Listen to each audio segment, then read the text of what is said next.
Hi, folks. Thanks so much for tuning in to another episode of The Hitstreak. Check it out. I got to give a big shout out to my show sponsor, my friends over at AVLX.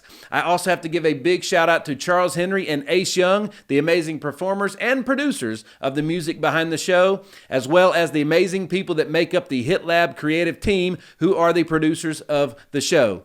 Folks, I have a favor to ask. If you like what you hear, and I know you do, click that subscribe button to make sure you get alerted when new episodes are dropped. Thanks for tuning in. The real success stories told by the people who live them. We're going to have some guests on this show that everybody knows, and we're going to have guests on this show that nobody knows yet. One by one, Nick Hyder is adding hits to the hit streak. Blessings, folks. Welcome back to another episode of The Hitstreak. I'm your man, Nick Hyder, and I've got an extra special treat for you in the Hit Lab with me today. And when I say treat, it's because we're talking about a little bit of food creation right here. Check it out, folks. I've got the host of the Wicked Tasty podcast, the co-creator of Wicked Tasty, and the founder of the Better Menu, located right here in Nashville, Tennessee. I got the man, the serial entrepreneur, Dan Burkard. Dan, thanks so much for hanging with me today, baby. Yeah, Nick, thanks so much for having me on. I'm excited to be on the show. Heck yeah, man. We got a lot to talk about, right? Yeah, we do. And I hope the audience is hungry because we're going to make them really hungry. I hope. We got a lot of folks listen to us in the car. I want them to check everything out. I hope they don't have any accidents or anything because they get so shocked by how good everything looks online. Yeah, man, folks, definitely with those of you tuning in, especially those watching, the content that we're going to be talking about in just a few minutes is phenomenal. And you're going to want to check it out, aren't they? Yeah, they will. Just don't Instagram and drive, you guys. The Instagram page will be there when you arrive at your destination. But yeah, definitely make sure to check out our Instagram because we have amazing food photos. And we do a lot more than that as well. That's right. As a matter of fact, I love his logo. And if you're watching with us, he was nice enough to bring me a hat. Check out. This is it's such a cool logo. You can't mistake it. He's wearing the same one. Mm-hmm. Tell me, dude, this is a pretty common gesture, right? How in the world did you make this your own? Because you did. Yeah. We were in Hawaii on a President's Circle trip right before I left the corporate world. And we knew that this day was going to come, that we were going to launch this page, Wicked Tasty. And we were sitting in Hawaii, and what do people in Hawaii do? They do the mahalo, hang 10, hang loose symbol. And we're like, why don't we just take that? And kind of looks like a W, like that could be our logo. Because we're not graphic design people, so we didn't really know where to go with the logo. And we're like, oh, it just looks cool. It'll be a placeholder for now. And then it just kind of stuck. Like people started following us like crazy, and we're like, we can't change it now because people love it. So that's right. And it looks cool on swag. It looks real cool on swag, and that matters. Mm-hmm. That 100% matters. It's good for a left chest on a shirt and a silk screen, but it looks even better on the hat. I'm going to be rocking. My son's going to be upset that I got one and he didn't. I'll probably have to hit you up for another one. All right. So, all right. So we mentioned a couple of things. Let's just start off with, would you rather start off with Wicked Tasty or the podcast that came from it? Which one? Where would you like to start? Let's start with Wicked Tasty because that's really what launched this entire entrepreneurial journey. Let's talk about it. Go for it. Tell them what you want to know. Cool. So, like I mentioned, I was in the corporate world up until early 2019. Mm-hmm. Visited Nashville 4 or 5 times with my girlfriend, who now is my wife, Michelle. Congratulations. And thank you very much. We just got married this past December, so it's only been 3 or 4 months of marriage so far, but it's been a wonderful time. It gets better. Yeah, that's what I've heard. But yeah, so I was just burning myself out in the corporate world. I was traveling a bunch for our job, and it was super high pressure. I was crushing it, making a lot of money, but I just really feel like it wasn't fulfilling me. I actually wanted to, you were successful. Mm-hmm. And as a matter of fact, I've got a note right here that in your 5 years in data sales, you basically achieved the President's Circle honors in 2018 globally. Mm-hmm. Right? So folks, a lot of you that get burned out when you're not successful, it happens to successful people as well, right? So first of all, congratulations on that. Thank you. Because that's part of the reason that you're so successful with what you're doing today is from all the stuff you learned there, right? So sorry to interrupt, but I thought it was just very, you killed it, man. That's pretty awesome. Yeah, and I mean, that was really, my time in the corporate world was for 2 things. 1, to make a lot of money so I could save a lot of money so I could do what I'm doing now. Mm-hmm. 2, I needed to learn sales, because to be an entrepreneur, you need to be able to sell your product, your service, whatever it is, your brand. There's the first hit, baby. That's right. I had zero sales experience, zero confidence in anything like that. I never wanted to be in the sales game, but I knew I wanted to be an entrepreneur. So I had to push myself to go into sales. And I took a job at a college making 40 grand a year. By the time I left, I was making 160. Dude. President Circle. I busted it so hard so I could get to this point, burnt myself out. People will say, well, you shouldn't have done that. But if I didn't do that, I wouldn't have this opportunity I'm on today. So. That's right. Everybody's got an opinion. Everybody's got an opinion. Well, dude, everybody needs to learn. Well, so first, everybody is a salesman. My kid's the greatest salesman on the planet whenever he wants something, right? My daughter may not be as good. She turns 1 on April 7th. And she may not be as good yet, but for me, she's going to be the best. She's going to get whatever she wants, right? But we're all salesmen. Oh, yeah. We're all salesmen. Yet for some reason, when it turns to doing it for money, all of a sudden we don't know what to do. I've never really understood that. It's kind of uncomfortable to ask people for money. Yeah. Like, I think for a lot of people, it's just uncomfortable to do that. That's true. It still is for me. I like to please other people. And sometimes when you feel like you're asking for something for them, you almost feel like there's this weird inequity in the relationship. But again, that's what good salespeople learn, is you're providing immense value back to your client in return for that money. Bam. That's right. When one of the first companies that I owned that actually people could live off the earnings from it was a digital marketing company back in the early 2000s, and our clients were nightclubs, restaurants, bars, hospitality-based businesses, and just like you said, we were the only game in town that was doing what we were doing. We were good at it. They all called me to be for them to be a client. I was just telling my wife this literally like 2 nights ago. I would be a month behind picking up payment on people because I hated doing it so much. On something that I had totally earned that they wanted to give me, I was so uncomfortable asking for that money. I totally understand what you're saying when you say that. So, yeah.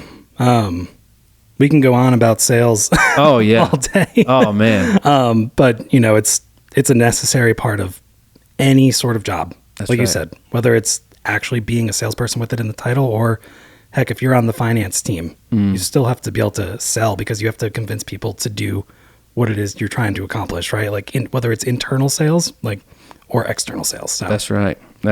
So, all right. So, you killed it in corporate, got what you needed to get to be able to start Wicked Tasty, right? All right. So I was kind of reading the writing on the wall that my time in the corporate world was coming to an end. And I figured, hey, what better way than to go out on top with President Circle's honors? So, so I was like, I think this is kind of God's way of saying that it's time for me to take that journey and take that leap of faith. And people called me crazy, because they're like, you're leaving this amazing job. You've built an amazing career. You're on a rocket ship up the corporate ladder. What the heck are you doing? You don't even know what you're doing, which is true. I didn't know what I was doing. I moved to Nashville. The only plan was to launch this page called Wicked Tasty. We had 0 followers.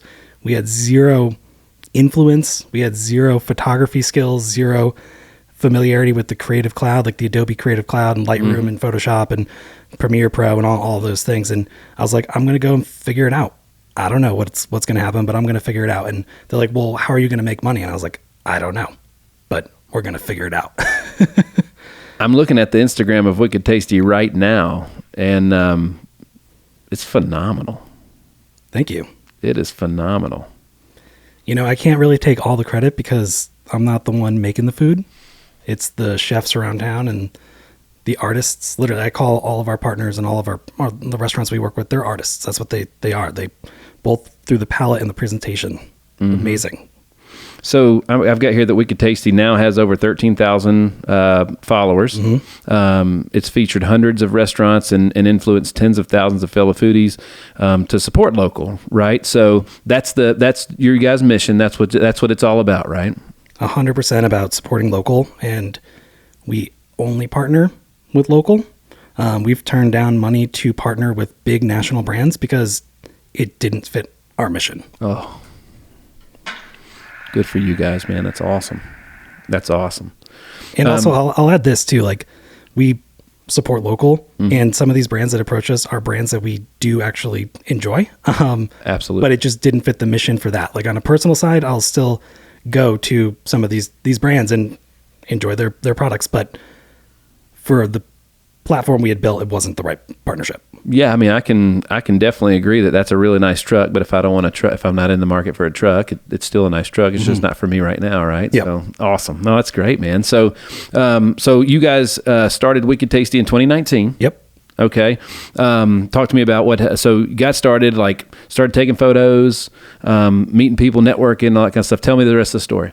Yeah. So really just started going around Nashville. First by hitting all the spots that we love to go visit when we were visiting as tourists. And then quickly got involved in this foodie community of other food bloggers and food influencers in Nashville, started seeing where they were eating, go and check those places out. And really quickly, just the quality of our photos and the consistency of posting them started to grow a following. And I think it took us 2 or 3 months, that I could be off on these numbers, but I think it was like 2 or 3 months to get our first 500. Then we got to 1,000 within a month from there. And then I think by the end of 2019, which is about 6 or 7 months in, we were at 5,000 followers. And so that was pre-pandemic. We were growing pretty quickly. Yeah. So at that point, we were really trying to figure out how we're going to take this brand that we had built online and turn it into something that we can monetize. And my goal was never to be an influencer in the sense of I'm going to get paid to do an engagement. We've never actually done a paid engagement through the Wicked Tasty page. Okay. It's always been about that mission to support local. The Wicked Tasty page was always a way for us to get our foot in the door in the industry, figure out where there was a problem that we could solve, and then go and attack that problem. At the time, before COVID, we saw the opportunity as we understood how to quickly scale and grow a digital marketing for us at the time was a food brand, but I think it was applicable or transferable to restaurants, how to do it through photos and how to do it through videos. So we were in the process of gearing up to actually launch our own agency designed to help those independent restaurants around town. And 2 weeks after we registered the LLC, the world shut down because of COVID, and basically every restaurant's budget to have that type of service went out the window. Yeah. So we needed to stop, pivot, and figure out where to take it from there. So you have a before we go through to where you went next, you have a killer podcast centered around this concept, right? And that was the way for us to take Wicked Tasty from being just a photo medium into an audio medium, and take those little snapshot stories that we tell about restaurants and their food, and give those chefs and entrepreneurs, restaurateurs, a platform to share their story in long format. That's awesome. So literally, how many folks, how many times have you been sitting at a table and be at a restaurant for the first time, you didn't know it was there, and you're like, this is the greatest thing I've ever had in my life, and you just want to tell people about it. Sounds like that's kind of how you started all this, just getting the good word out. Yeah, absolutely. And I mean, it's fun too. You get to eat a lot and try a bunch of cool different things. So that's fantastic. And then obviously, the people that create these amazing pieces, they're artists at the end of the day, man. So they're creating some just the stories behind how they were influenced or what inspired the recipe or the dish or whatever. It's crazy how much actually goes into that stuff in the stories. Yeah, of course. So I guess you, so on the podcast, you guys are sharing a lot of that as well, the backgrounds and all that stuff. That's really cool, man. Yep. That's fantastic. All right. So you got into COVID, right? And you had two choices. Take it for what it is or continue to grow and inspire, right? Yeah. So at that point I was like, dang, this stinks. But honestly, I wasn't in the position that most of these restaurants were in. We didn't have employees at the time. We had planned financially on the personal side to be able to do this and grow this for multiple years without me having any sort of income. So financially we were all set. We didn't have anyone depending on us. So we were in a pretty fortunate position when that happened, that we didn't have to make any tough choices. Unlike a lot of the partners, like I mentioned, the reason they couldn't afford services like the ones we were trying to offer was because they were just trying to figure out how to keep the rent paid and how to keep the staff on payroll and all those really challenging things. So we were like, this, we kind of read the writing on the wall. We're like, this is not going to be 15 days to spread whatever we're like, this is going to be a while. So we're going to need to pivot the business for real. Like we can't just wait this out and then try to relaunch this whenever. Because if we did, we'd probably still be waiting. Yeah. Actually, no, the industry's recovered pretty and bounced back pretty nicely, which is we're really thankful for. But at that time, we were like, all right, let's see if we can maybe find something more on the tech side, because while an agency is really cool, it's not super scalable, because if you have a creative vision or you're the one creating a lot of the content in a really creative way, it's tough to kind of scale that in mass. So I'm like, why don't we figure out a way to sort of use some of that creativity, but do it through tech so we can actually scale this and bring this outside of Nashville and to restaurants all across the country. So didn't know what that was going to be at the time, but when we started going back out, when restaurants were reopening, we noticed a lot of them go into those QR menus. And I was like, really interesting that this technology is coming back. And when I say back, it was invented in 1994, kind of had a brief little renaissance, probably in like the early 2010s when smartphones all had like QR code reader apps that you had to go download, and they started using them, but then no one wanted to download the apps, so they kind of went away. But they started coming back, and I was like, great technology. There's so much restaurants could be doing with this from a marketing standpoint, but the application of that technology is terrible. Putting a PDF file that was designed to be viewed on a piece of paper or larger onto a smartphone screen is really not a good guest experience. Terrible. So we need to figure out a way to help restaurants provide a better guest experience, but also give restaurants some benefits for themselves as well. Absolutely. So that's where the idea of putting pictures on a digital menu was Boom. born. And that's the better menu. Yep. It is now called the Better Menu. We went through a couple different names and iterations. It was once called Menu Surfer, which was kind of a nod to the Hang 10 symbol that we use for Wicked Tasty. Then we were like, let's just call it Menu by Wicked Tasty. And then one time I was explaining to someone what we did, and I was like, essentially we're the Better Menu. And then I was like, that should just be the name. Boom. So, I was, just checking it out. So, in a past life, I was in the hospitality industry as an owner, and I learned a lot about the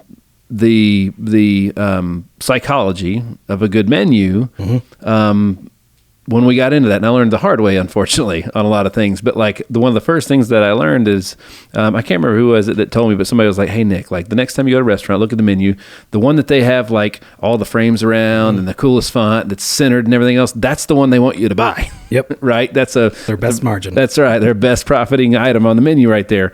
And, but like, all food, all menus are going to have some, most menus are going to have some photos of the dishes and stuff like that on there. And, so what are some of the things you guys, I've got on here that you guys, are not just providing better looking photos and stuff, but you're also providing a whole lot of analytics and things like that benefit the restaurant on the back end, right? Yeah, of course. So whenever I explain what we do, it's always easy to explain it first from the guest standpoint, because everyone that's eaten out at a restaurant understands why that we need this technology from a guest perspective. So the Better Menu is for guests about the pictures, but for restaurants, it's way more than that.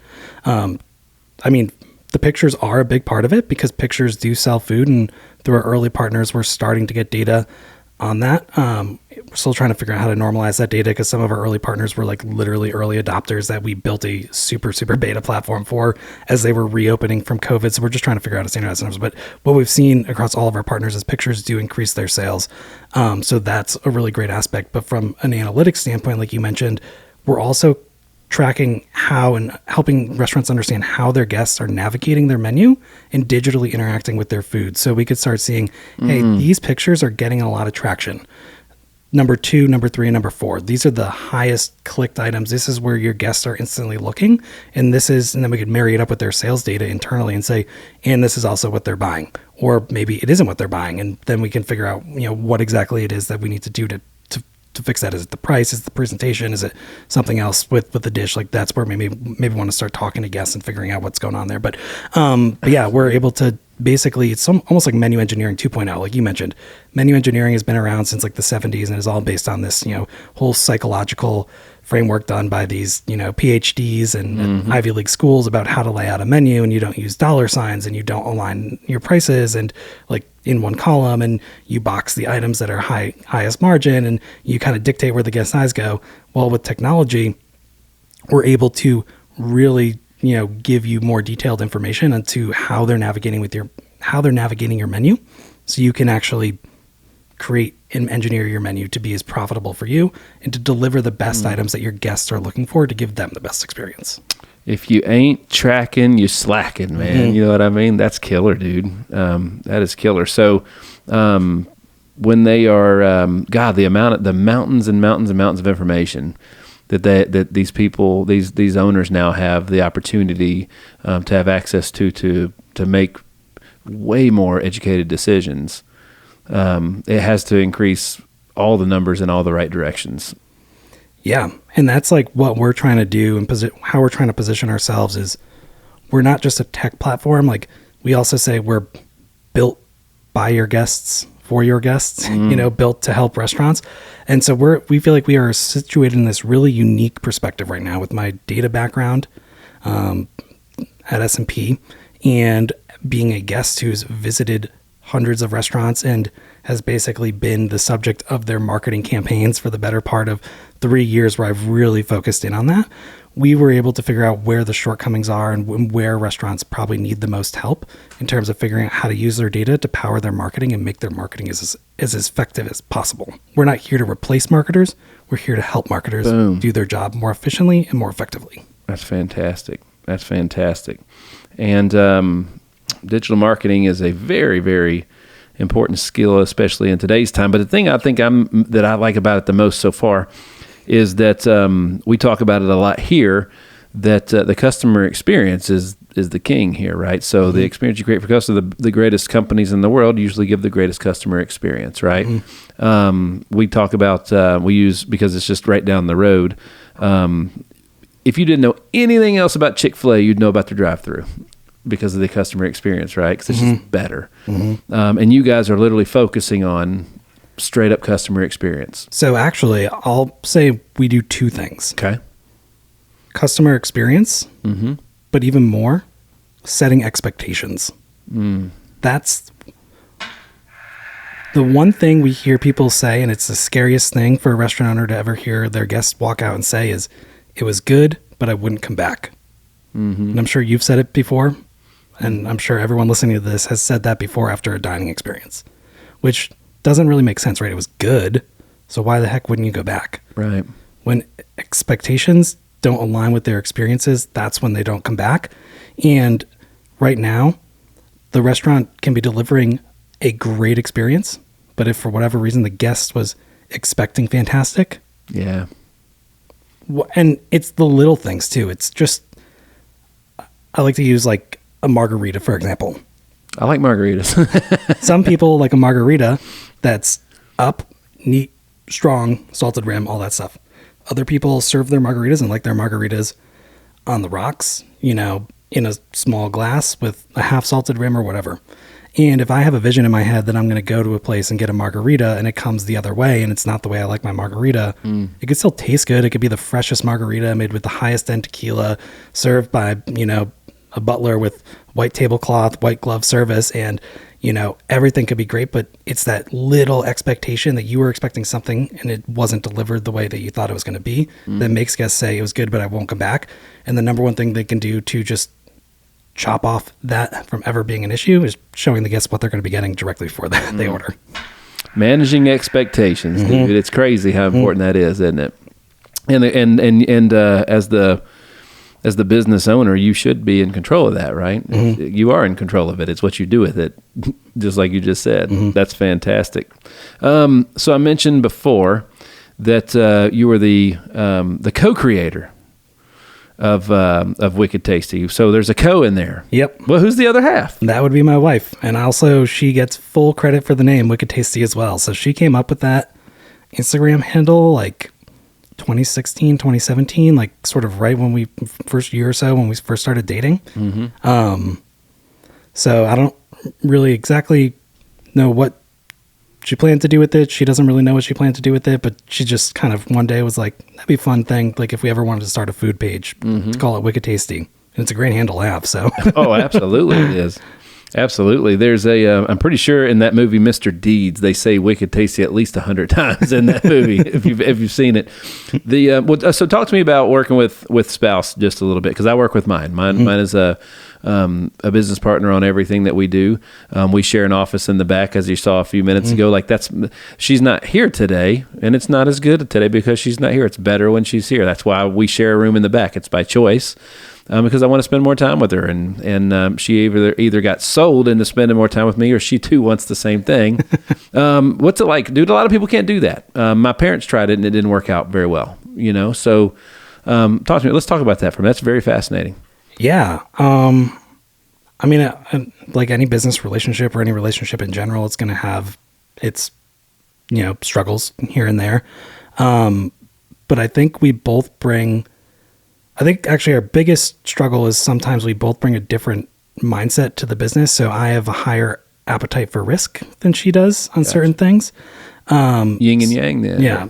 But that's also good, right? Like I can't tell you how many times I've spent money on something without fully thinking it through because I've been excited about it. Mm-hmm. And I'm like, oh, we need this. Like we're going to buy this subscription, or we're going to buy this product because we need this for the business. And then it's like sits in the box and never gets used, or crap. And it's like, she's sort of like, hey, like I understand you have this big vision and you want to, change the world and go really fast, but like take a step back. And so I think she's also been the person to really counterbalance a lot of my shortcomings in areas where if it was just me going at this alone and I didn't have that counterweight to really help guide me, I don't know where the heck I'd be right now. So yeah, like I'm like you. Weight is the 4-letter word I don't like to use. The rest of them I can speak poetically, but weight, we don't like the weight to do much. Mm-hmm. We like to go. Yep. So, well, dude, like just the Wicked Tasty handle, it is really good. And over 13,000 followers, like that's a pretty good number. That's a pretty dang good number in not that long of a time. So let's talk digital marketing just a little bit, because obviously you guys are really good at it, right? Mm-hmm. So what are some things that stand out when you see other brands or other companies that you're like, they got it, they do well? What are some things that stand out? I mean, the number one thing is consistency. Bam. That is the reason, I know it's the reason that we grew our page so quickly, is because we were consistent about posting religiously for like a year and a half. Mm-hmm. During COVID, it got a little tough because we weren't going out to eat as much. We were also in the process of building the better menu stuff. So we just kind of had to prioritize our time and stuff like that. But at that point, we had already established ourselves as a pretty big brand. Mm-hmm. But that's really what it was. We had this whiteboard, still have the whiteboard, doesn't really get used anymore because we're not posting as frequently on the Wicked Tasty page, but where we would literally have different color sticky notes that would denote like, this is going to be a drink picture. This is going to be a food picture. This color means we've actually gotten the picture. This color means we need to go get the picture. And we had 3 weeks in advance that we would plan out exactly what we wanted to post on our feed 21 days in advance. So we always knew what was going to be coming up, and we always made sure we were able to post it in time and have the content ready to go. And I think that is the number one thing that has allowed us to grow, is our followers always knew that they were going to be getting content from us every single day. You had a content calendar. That's but smart. They didn't know what the content was going to be, which also I think kind of got them excited. It's like, right, like what place did they try today, or what place are they posting about today? So yeah, having that consistency was a huge part. It was a huge part of any brand. And then I think the other thing so for our brand, Wicked Tasty, I think what people are drawn to is our mission to support local and being honest and, having integrity to stick to that value. We don't ever do, like I said, paid partnerships, and we definitely don't ever work with large brands, just because that's what we didn't build the page to do. So I think that's the other thing, is like when we talk about a brand isn't just a logo on a screen or, the logo on your shoes. Like a brand is the mission and the story behind it. So when you talk about building a brand, that's what matters, is sharing that story and the why. So it's the consistency coupled with the story, and that's how you really push a brand forward. Right on. How did you learn that? That is something that has been a revelation that has been coming to me in the past 6 months.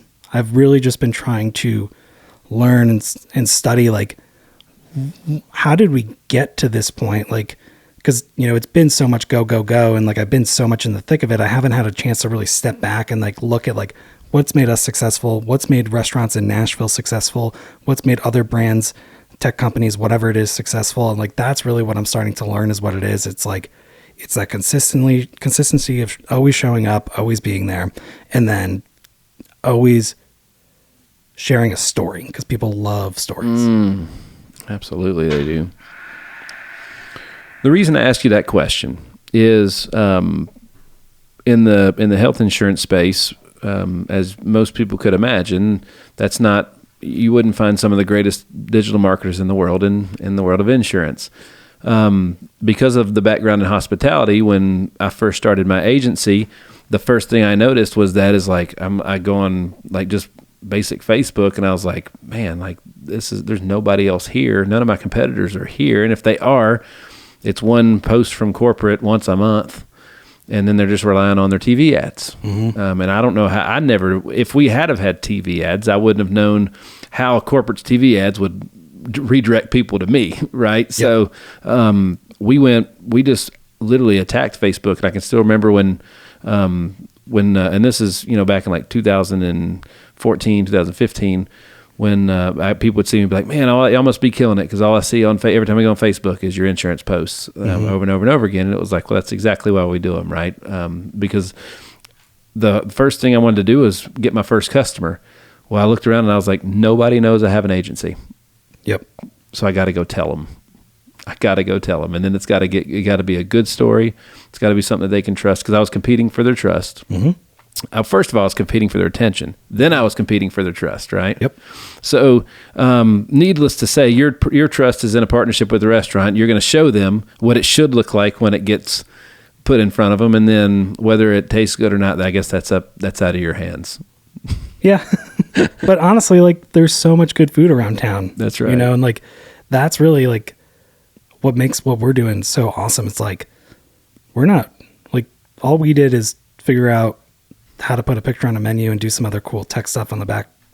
But these restaurants are like, we're just basically giving them a canvas to display their art. There you go. So yeah, it's like, I never worry with our partners that someone's going to go in and have a bad experience, as in like, oh, that food didn't taste good.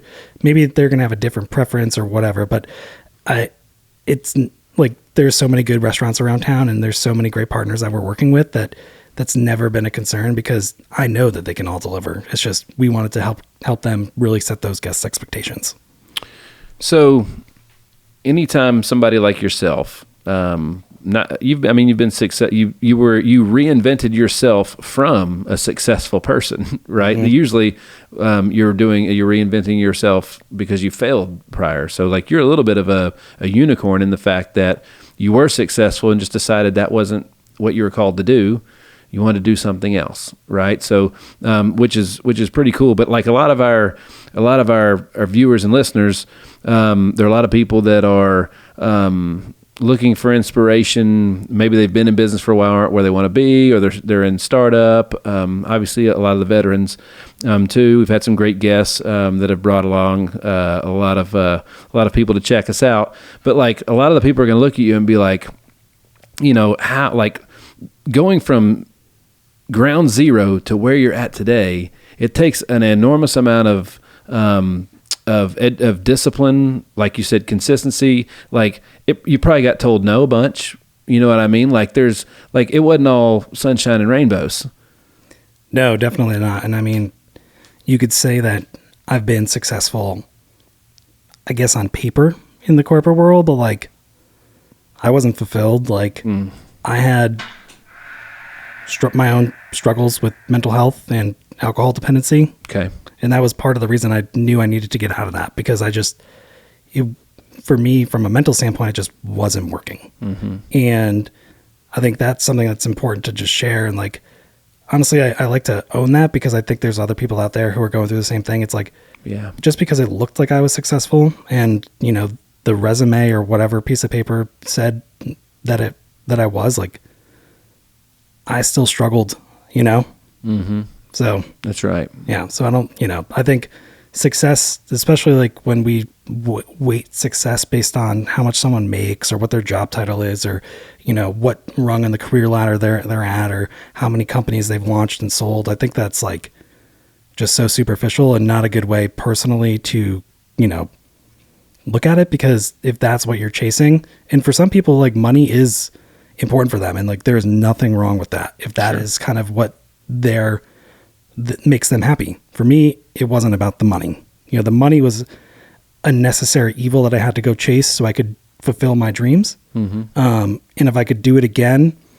I think I would try to figure out a way to do it that I gave myself a little more dignity and respect and the care that I needed, not to put myself mentally and physically through some of the things that I went through. But I think how we define success as a society, shouldn't be counted on these superficial things. Yeah. Success is finding your happiness. Yes, sir. The perfect example of income is the outcome, not the objective, right? So, look, I've had some amazing people on here. Jeremy Newsom with Real Life Trading, brilliant man when it comes to finance. And we talked about, I just straight up looked at him and I was like, dude, a lot of people villainize money. They villainize money, and it's usually people that don't have it that villainize it. And what I've learned is, if you're a good person, money makes you a better person. If you're a bad person, money makes you a worse person. It just amplifies who you really are, right? So again, it's the outcome, not the objective. And for you, obviously the outcome wasn't the happiness that you were chasing, which is why you want to make the change. So money isn't everything, right? It's just it's a piece of the combination that makes success, right? Yep. So, all right, let's see here. I know what I was gonna, because we could stay there a lot, because it's not easy. There's speed bumps ahead that you can't even see yet that are coming, just like they are for everybody. COVID was a big one, and you made a great choice and pivoted. Now on the other side of it, you're better. This studio wasn't here pre-COVID. I didn't even do podcasts pre-COVID. Yep. You know what I mean? Honestly, I didn't believe in them. I thought they were stupid. I only listened to a couple of them, and now I think everybody needs one. Yep. I think everybody needs a podcast. If you're in business for yourself, or if you're a brand, you need a podcast, and everybody is a brand, and one day they'll believe that too. You know what I mean? Yeah. So, what are some other things? Because I'm super fascinated, man. Like, this is a concept. So the marketing company that we owned way back in the day, it was during the smartphones everybody didn't have a camera in their hand. So all we did is we started going out into packed places at night, taking photos of people having a good time, posting them on a website. We gave the people a card after we took their picture, and we just started driving a ton of traffic to the website. Got the attention of Red Bull and Anheuser-Busch and everybody else, and now we're doing labels out. And all of a sudden, people started calling us saying, hey, can your photographers come to our place? And sure, here's the price it'll cost you, and we'll be there. And we had our terms, and it was great. And we did that for a while. So we kind of took something that didn't exist. And now, obviously, we got out at a great time, because smartphones did happen right after that. And outside of putting logos on things or just having a professional photographer shoot it, which even how good was he going to be if he's holding it up here because he's in a packed bar, and right. So, but you took something and basically, how many have you seen people try to come out and copy what you guys are doing? Not yet, but there are other solutions on the market that are in the same realm. There's other companies out there that are basically using menus as a vehicle for marketing. There's other companies out there that are doing pictures on menus. I think the way that we're approaching it and what we do is unique because of both my experience as a guest of a restaurant, my experience in data, and really our commitment to focusing on local independent restaurateurs first and foremost as kind of our core customer base, is sort of what separates us and makes us different. And I've always, you can go ahead. Oh yeah, that needs one right there, baby. One of the things that I learned in my time at S&P, and really was kind of my favorite part of the job, wasn't so much the contract negotiations and stuff like that from a competitive standpoint. There was definitely some fun wins that we had there. But it was the moments that I got to sit down with one of our partners, talk to them about their job, figure out where they were struggling, and be like, oh, so every month you're pulling together a list of all your peer financials from Q's and K's and whatever, and you're basically taking 3 days to compile this manually in an Excel file. Like, well, we have a plugin that could pull all this data from all those banks, and we could build you a template that you hit refresh once a month in 30 seconds. Your entire report's done, printed, ready to go. We just saved you 3 days. And like, those were the things that made my job super enjoyable. Was my ability to help people do their job better. And that customer service aspect, I think, is what made me so successful at S&P, is because I really cared about my clients and I showed them the love and I worked with them and I made their jobs easier. I made their jobs better, that, you know, come renewal time, even though there were sometimes tough conversations to be had around the renewal and the contracts, you know, we always got it done because I was there for them. And that same customer service is something that we are taking as the number one differentiator for us, is we want our restaurants to view us as our partners, and we only call them our partners. Like, I don't call them clients or customers or whatever. Like, they're our partners because that's how we view ourselves. We want to help them in any way that we can, in a way that builds their business up. Like we said, we didn't build this platform to help restaurants survive. We built this platform to help restaurants thrive. Bam. That's exactly right. There was a documentary, I think it was on Netflix a few years ago, called The Great Hack. And basically a lot of folks didn't know, me included, that at some point in time not long ago, data had passed oil as the most valuable commodity on the planet, right? So when you started with this, was data kind of like at the backbone of the reason, of the logic behind doing everything, or is it something that you were like, holy crap, we can use this too? No, it was actually always about data, and like I just didn't exactly know. So I don't have a tech background. I you know, the fact that I own a tech company is pretty wild to me. But you know, I have always been fascinated by data and what data could do for businesses. Even before I was at S&P. So when I was in college, I had this idea, and I still think that there's a need for this in the market, but I think there's actually a couple of companies that are fulfilling this now. But the idea was basically to take QR codes. And again, this was kind of like during their first like big wave when smartphones started getting like kind of ubiquitous. It was to take QR codes and put it in every single consumer purchase, like whether it's a washer, a leaf blower, your new plasma screen TV, whatever it is, that allows you to instantly sign up for the warranty, and also through the app just keep track of all of your instruction manuals. So if something breaks, you need model numbers, you have all of that information through an app. And I was thinking like that would be such a cool way to then harvest data and information on physical in-store purchases people are making. Because even at that time, like Amazon was big, but I think e-commerce was like 5% of the total purchases in the entire country. So think about how much data and information Amazon has on people's purchases. Yeah. And that's only 5% of the total economy. And now it's more like 15 or 20%, because especially with COVID. But I was like, all of these physical products, none of that data is being shared. And half of the time, a lot of these big companies that are collecting that warranty information probably don't even have a good way of siloing it or using that data for retargeting purposes. But think about if you knew that Nick bought a refrigerator 8 years ago, and that's the typical lifespan for it. Now you could start, you know, morphing your marketing message to, yes. Nick, are you looking to, yes. You know, and it's like, okay, maybe some of that was like that idea that I had then was a little bit like intrusive on people's lives. And I think that's the other thing that when I talk about data now, because there's kind of this big pushback about like, whoa, like don't use my data. And it's like, we don't want to use anyone's personal data to con them or, you know, get them to give up information on themselves that they don't want shared. We want to use data to help make the guest experience better for the guest. And in turn, it also helps the restaurant perform better. Well, that's, it's crazy. Like how, one, I bet you see, and just not trying to call anybody out or anything, but like I know from when we launch a new agency or a realtor or anything, like most people just undervalue that, just straight up, not even close to the amount that it needs to be. That one, most people they undervalue marketing anyways when they're getting started. Everybody that starts their business, nobody ever has a marketing budget, you know, and a way to invest to grow.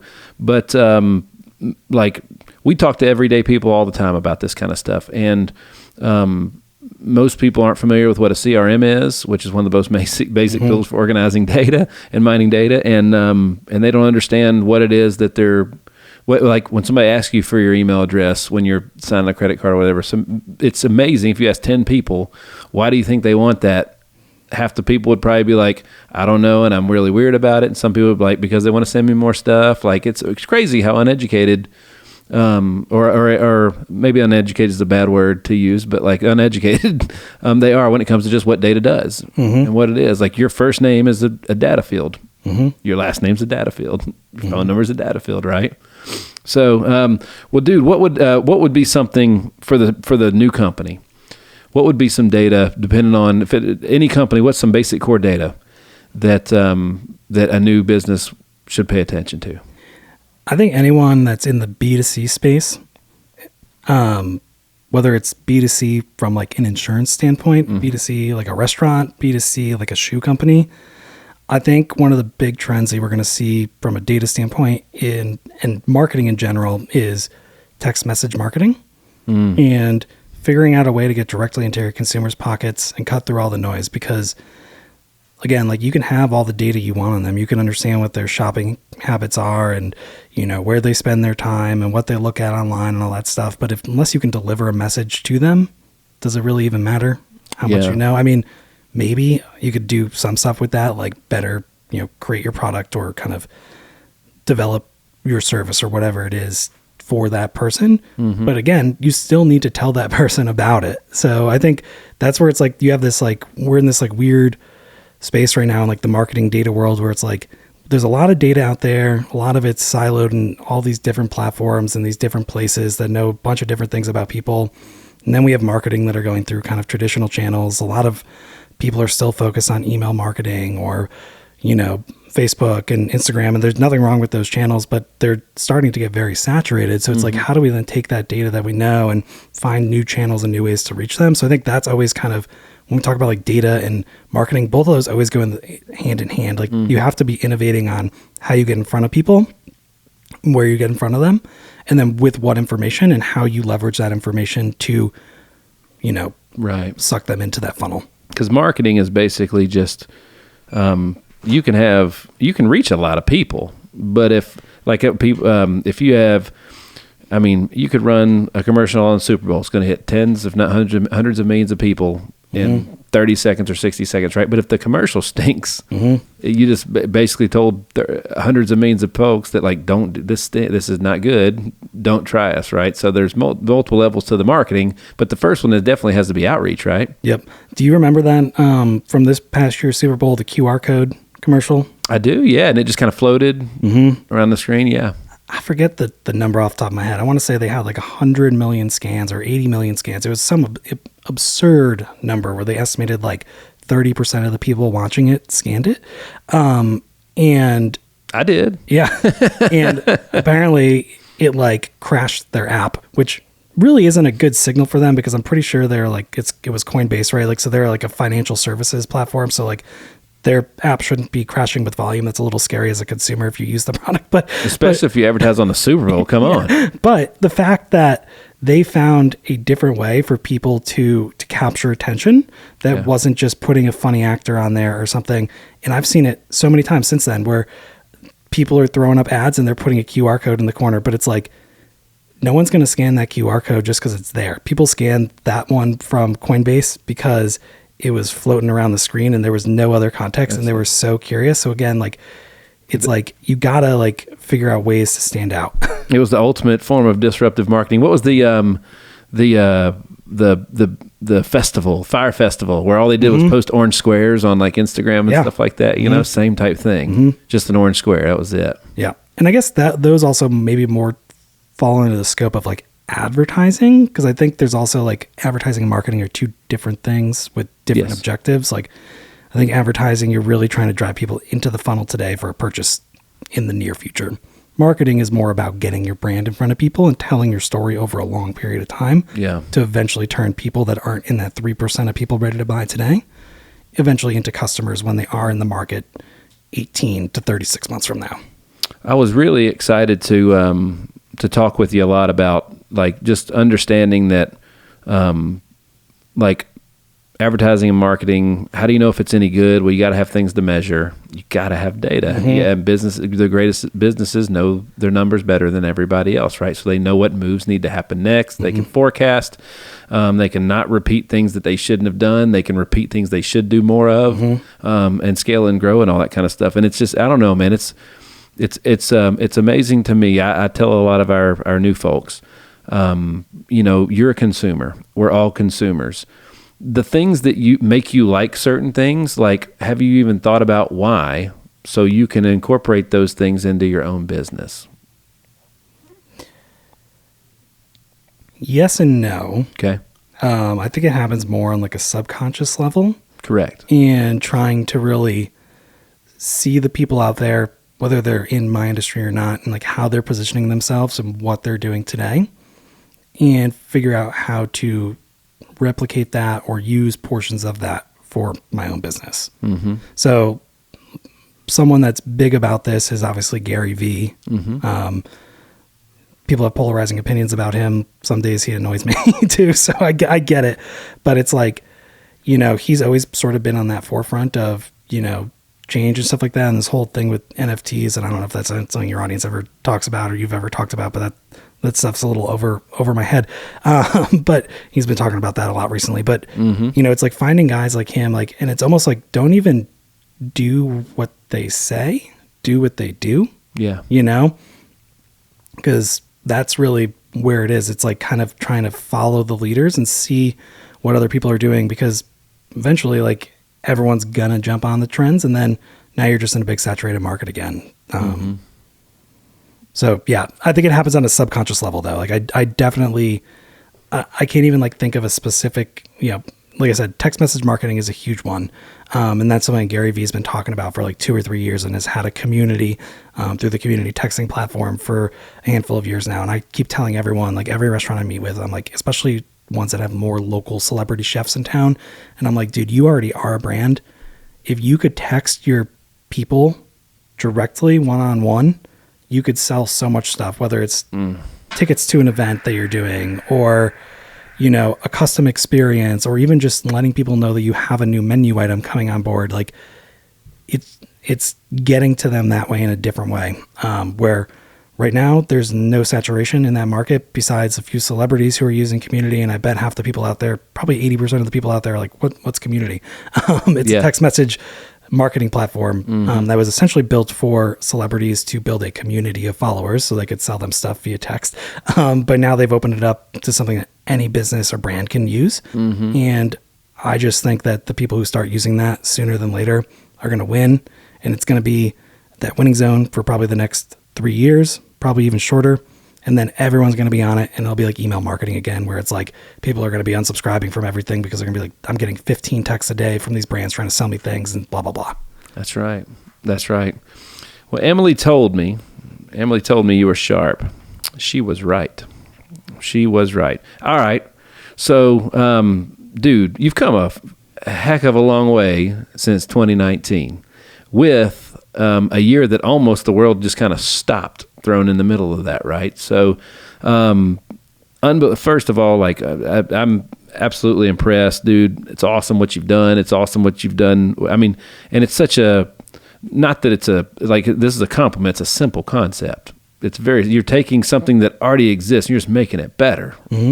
You're just making it better, especially what you were showing me with the menus, what you can do on those, man. Because it's during COVID, especially, you're always scanning the QR code on the table, which I was, golly, man, I like to think of myself as tech savvy, but like I did so little with QR codes that the first time we went out to eat and had to scan the menu, I didn't know it was my camera app that did it. I was like, the QR app ain't working. You know what I mean? So, and my son was just like, Dad, like he knew. I didn't know. I don't know how he found out, but he did. But he told me. So you're killing it, changing the game. What's next?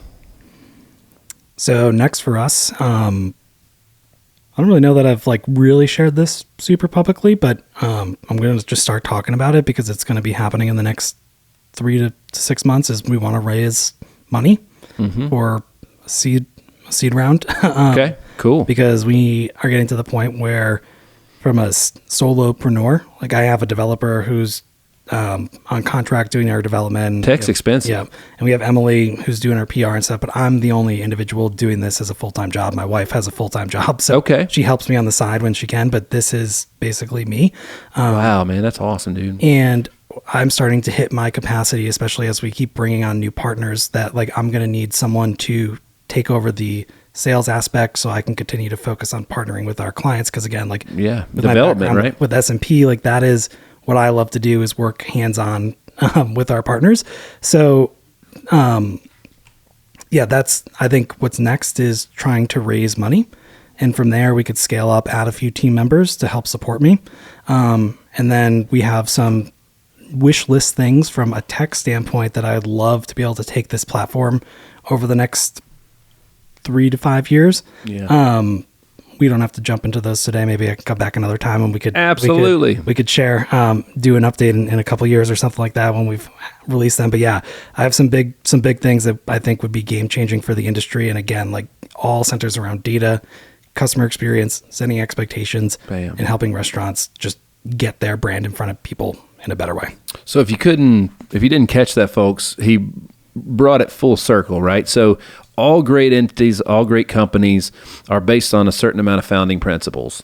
And when you mentioned your growth, you went right back. The trajectory of your growth will be still based on those guiding principles in which you founded the entire company from, right? So it's a lot of people don't do that when they start their business. They know it's good and they love it and they believe in it, and they might even know what problem it solves, but they don't outline those principles in which they make, because how do you make future decisions if you don't have anything to base it off of, those principles to bounce it off of, right? Yep. So, that's another reason why you guys are going to continue to kill it, because you do all the basic fundamentals, dude. Like, so did anybody teach you that stuff?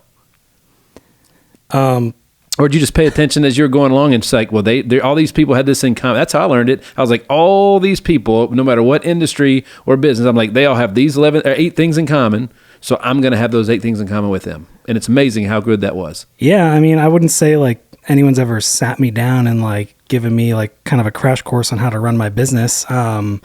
But people have taught me it in an unintentional way of letting me see behind the curtains of what it is they're doing, and then figuring out how can we take what's working for them and instill it in our business. So you're paying attention to everything. You're always learning, right? Yeah, that's actually like, I will say everything I do and who I am, from, especially on an entrepreneurial side and on the business side, it's, I can't take credit for almost anything I've done. Like it's all, I just look at other people and I say, that works for them. And that's something that I could do myself and maybe do it even a little bit better. So I'm going to pull that out, and do that. And then this person, like I can't do that, but I could do something like that. So like, let me try to do that. It's like, that's what I try to do. And like kind of my strategies and the way that I am building myself up as an entrepreneur, it's all based on just seeing what other people are doing, pulling out all the successful things that they do and trying to do them myself. Making it your own, right? So, do you, are you do you read a lot of books, big reader? You obviously probably listen to podcasts, being a podcaster like me. I listen to more podcasts than I read books these days.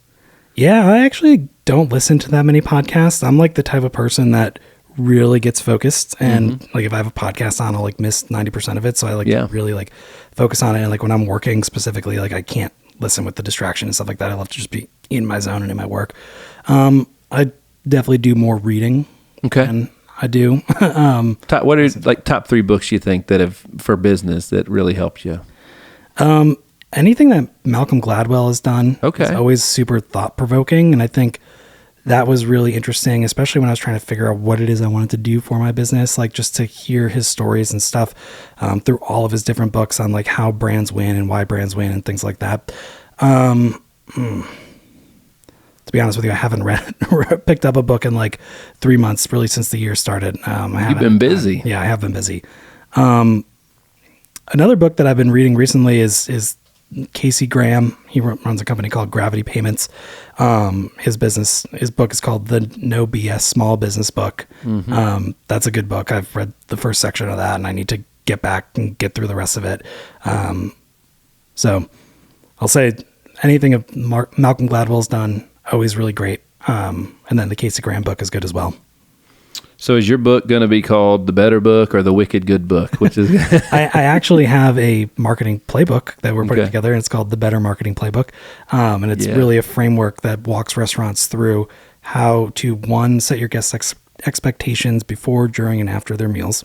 Oh my God, dude. That's so, we could have talked the whole episode about just that. Number two, data sources that are available to restaurants today.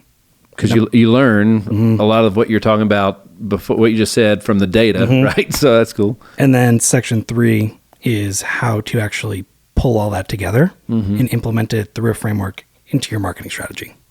It's awesome, bro. It's awesome. Congratulations, man. So that's a free ebook, by the way.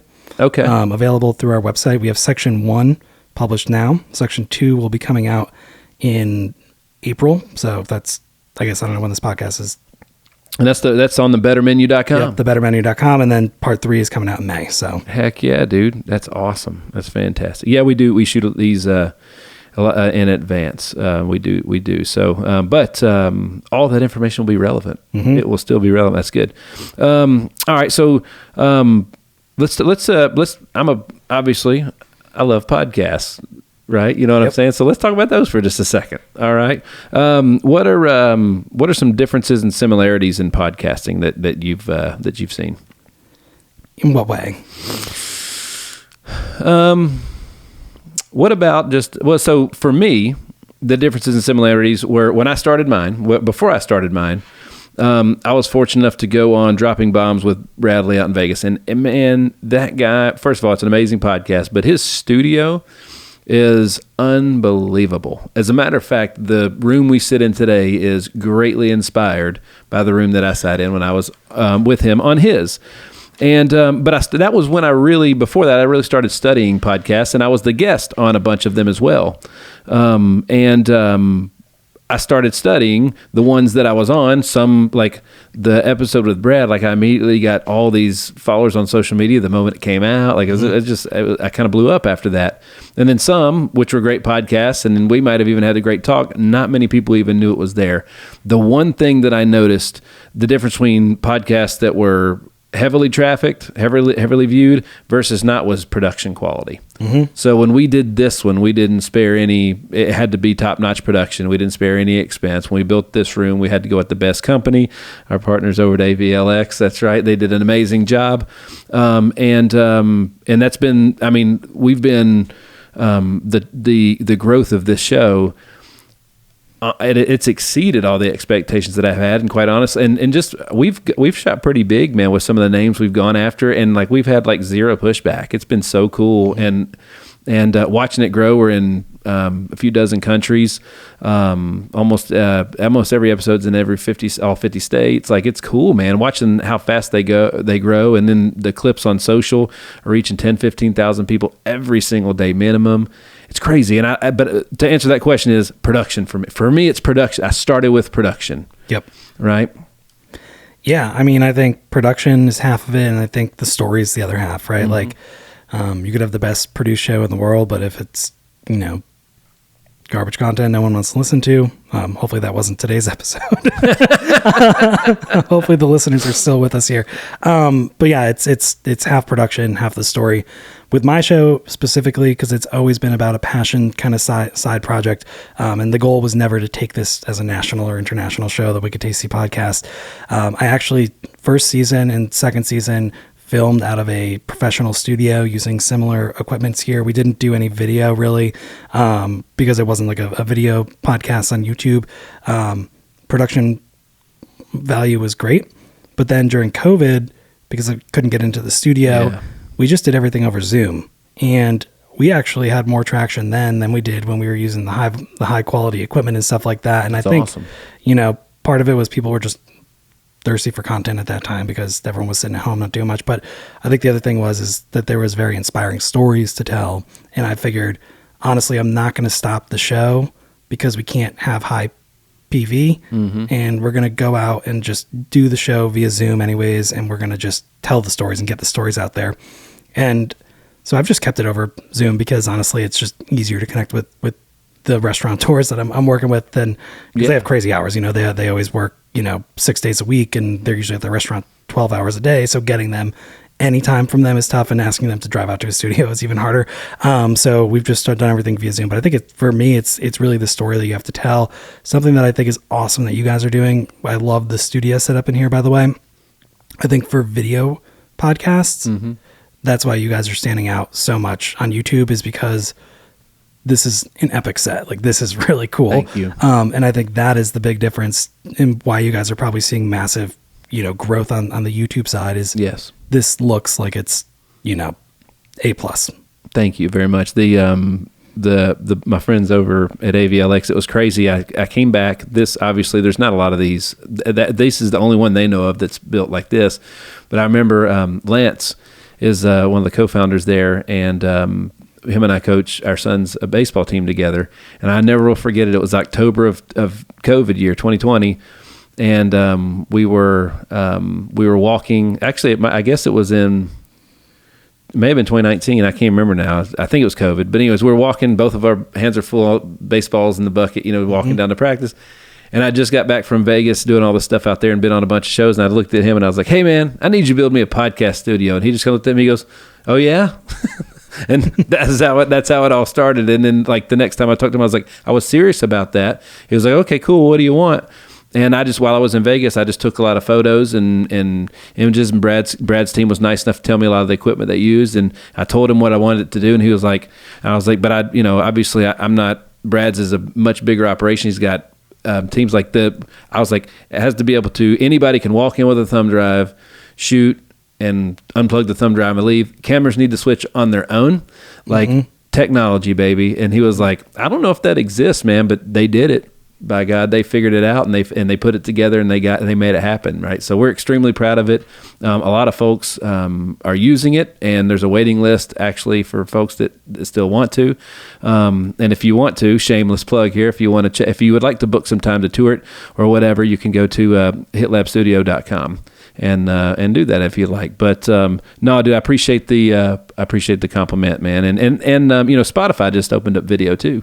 Oh, did they? They did. So, and we were thanks to our my boss Fiona over here. She was able to she got us in line early, and obviously it was based on production, and we were one of the first ones to have video feed on Spotify, which is pretty cool. Yeah, I mean, I'd say if I ever go the video route, like legit go the video route, like you've gone, I'd use your studio rather than build it out myself. Come on, baby. Come on. This is awesome. Well, dude, I really do appreciate it, man. I actually, I love all the stuff that I was learning from, I had been following you guys on social for a while, but obviously Emily turned me on to what you were doing, and some of the greatest business minds and entrepreneurs. As a matter of fact, the tagline of this podcast is we're going to have people on the show that everybody knows, and we're going to have people on the show that nobody knows yet. Right. And like, I was just blown away by the content that you guys have put together, dude. It's absolutely incredible, but I was super fascinated. Most people that do great content definitely don't do good data. Right. It's like Jekyll and Hyde. The creative has to meet the business sense, man. And it's really cool what you guys have done. And your logo is freaking top notch too, because I'll never forget it. Yeah, I also want to shout out our buddy at Pen and Mug. Okay. So Austin is the owner over there, and not the logo that anyone's seeing on the podcast now, but if you go to thebettermenu.com or the tech platform, he just did a whole overhaul for us of the brand there. The logos that he came up with are sick. That little Dan face that I forget where you had seen that, or you mentioned that before the show, but like he did all these like cool little animations and stuff like that. So if anyone is local in Nashville, I'm sure if you're not in Nashville, he could work with you too. But for anyone out there looking for great graphic design, shout out to Austin and Pen and Mug. Austin and Pen and Mug. Yeah, I was actually looking that up as you were talking about it right now, just because I wanted to check it out. There we go. Oh yeah, man, that's awesome. That's fantastic.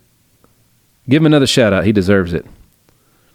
Heck yeah, Austin. He did such an amazing, like literally he did, it blew my mind. And the before, like, cause I had put together. Beautiful, dude. Yeah, Look at that. He did an awesome job. Before he put that together, the logo that I had created for it was basically like word art on steroids. Because that's actually like one of the things I'm not good at. I know my way around Illustrator from like a functionality standpoint if I need to build a little template or design like something simple, but like from like an actual illustration standpoint, and understanding how color palettes blend together and how different fonts or different curvatures and all that stuff go together. And the psychology behind it too, right? And he sat us down. We had probably spent 2.5 hours talking through over some whiskey. That might've been why it lasted a little bit longer, because we went off the rails with a few conversations here and there, but really sat me down and understood what I was trying to embody with the brand from like a story standpoint and from a image standpoint, and how we wanted that to flow through in our colors and our design and all that stuff. And he came up with this, and it blew me away the first time I saw it. I was like, oh my gosh, I cannot wait to get this live on the new site. So that's awesome, man. That's fantastic. Well, dude, seriously, congratulations to you and your wife, Michelle, on getting married. I'm telling you, it only gets better. It only gets, if they tell you anything different, they were with the wrong people, because it's freaking awesome. It's the greatest thing ever. So congratulations to you guys. Also, congratulations on all your amazing businesses. Let's make sure everybody knows where to find you guys. Okay. So Instagram at Wicked Tasty. Right. And let's see. I've got so many notes on here. I may have confused myself. All right. So the Better Menu, what's the IG on, or the social media for Better Menu? So that is just going to be at the Better Menu. At the Better Menu. Any platform. Perfect. LinkedIn, Facebook, Instagram, TikTok, whatever. Awesome. At the Better Menu. Obviously, definitely check out the Wicked Tasty podcast. Streaming on basically every platform, right? Yep. Excellent. And you guys are just starting season 5. Yep, kicking off season 5. By the time this comes out, we'll have a few episodes out there with Penne Pazze, which is over in L&L Market, Memos Mexican Grill, or Mexican Kitchen, which is up in Mount Juliet. Excellent. Lady Bird Taco, which is one of our partners. So there'll be some really great episodes for you guys to go and listen to some amazing brand stories from around town. When do those drop? Ours drop every Tuesday. Every Wednesday for us. Every Wednesday for you guys? Awesome. Every Wednesday, season 5 of the Wicked Tasty podcast. You guys are bringing in some freaking home run hitters for that, man. That's fantastic. And so go check them out. Go give them a follow. Check out the podcast. Thebettermenu.com is the new website. It's beautiful. If you're watching with us, you saw a little snip on my phone. Dude, anything else that you'd like to leave with the folks today? No. Well, yeah. So first of all, thank you so much for having me on. I had a blast just chatting with you and really getting to nerd out and geek out about data and marketing and all that stuff. It's really fun to just kind of get on and no filter, just get to spill my mind. So thank you. And for anyone in the audience out there, like one thing that we mentioned earlier that I wanted to bring up again and really reiterate is, the definition of success and how we define success and like how we measure success in ourselves. Like it isn't success on paper. There's, find what is going to make you happy and set that as your bar for success, right? If it is making a lot of money, then fantastic. Yeah. But if your measure of success is being able to get home at 5:00 every night to spend time and dinner with your family and wife and kids, then if you're doing that, then you're successful as hell. That's right. Don't be late. So don't be late. It doesn't matter how much you make or what your title is. Like if that's what is success for you in the life that you want to live, then that is awesome. And I think that's so important, because success always is misinterpreted as who makes the most money, who has the best title, who has blah, blah, blah. You're exactly right, man. And it's, success it's a different combination for everybody. And it's just like you said, and just make sure you understand what it is, define what that is for you, and then go get it. And that's what makes America the greatest country on the planet. They call it the land of opportunity, right? And if there's something you want bad enough and you're willing to do whatever it takes to get it, you can have it. And if that's being home every day at 5:00, by goodness, you can have it. You know what I mean? You just got to go get it. Yep. Nobody's going to give it to you. Brother, well, you are a rare combination of the good old dry data-driven business stuff but with the ultimate creative marketing on the other side, dude. It's really cool, man. You're a unicorn, my friend. You are a unicorn. Absolutely. Thank you. And I look forward to watching you guys continue to grow. We need to work together on something. We need to do something together. We need to do we need to get together and do a charitable event or something. We need to do something good for somebody. Okay. You know what I'm saying? Absolutely. I know I got a new hat to wear on the golf course. Maybe we can go do that. There you go. Well, fantastic. Well, Dan, thank you once again for hanging with me today. Folks, Dan Burkard, co-creator of Wicked Tasty, podcast host of the Wicked Tasty podcast, and founder of the Better Menu right here out of Nashville, Tennessee. Thanks so much for tuning in to another episode of the Hit Streak. I'm your man, Nick Hyder. God bless.